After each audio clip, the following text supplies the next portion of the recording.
ஓம் சக்தி. அன்னை ஆதிபராசக்தியின் அருள்வாக்கு. வாழ்க்கையில் உன்னையே நீ தேடி ஓடிக்கொண்டிருக்கிறாய் மகளே. எதை தேடுவது என்று கூட தெரியாமல் தேட வேண்டியதை விட்டுவிட்டு ஓடிக்கொண்டிருக்கிறாய் மகளே. எங்கு இருப்பது, எதில் இருப்பது என்பதை விட தியானத்தை பண்ணு. உன் மனதிற்குள் இருக்கும் சக்தியை நான், அம்மா, வெளிப்படுத்துவேன்.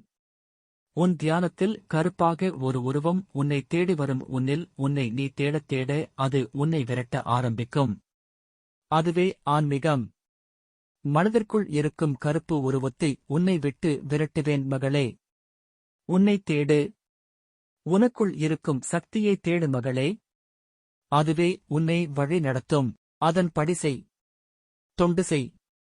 பிறரைப் போல வாழ்வது என்ற நினைப்பு கரையேறாது மகளே. உன்னிடம் இருக்கிறதை வைத்து வாழ கற்றுக்கொள். கூழோ கஞ்சியோ உன் வீட்டோடுதான் இருக்க வேண்டும். அடுத்தவர்களிடம் கையேந்துவதை விட, அடுத்தவர்களை பார்த்து பொறாமைப்படுவதை விட நிம்மதியாக இரு மகளே. பெண்களே உயர்ந்தவர்கள். பெண்களே நிரந்தர மானவர்கள். பெண்களே பராபரியாக கொண்டவர்கள். பாரம்பரியமாக ஒரு பழக்கத்தையோ நம்பிக்கையோ அல்லது பண்பையோ தொடர்ந்து பின்பற்றுபவர்கள் மகளே. பெண் நினைத்தால்தான் உலகம் நன்றாக இருக்கும்.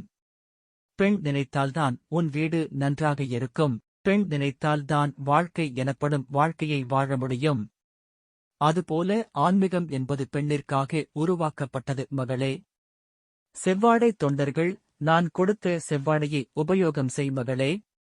உலகத்தில் இருக்கும் எல்லாமே ஒன்றுதான் என்பதற்குதான் செவ்வாடையை கொடுத்து பிறர் என்ற வேற்றுமையே இல்லாதபடி வைக்கிறேன்.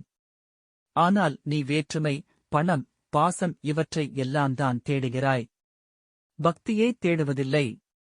பக்தியை தேடு. தொண்டு செய். பிறருக்கு உதவும் வகையில் தானத்தை பண்ணு மகளே. தியானத்தால்தான் உன்னை நான் காப்பாற்றுவேன், வழி நடத்துவேன்.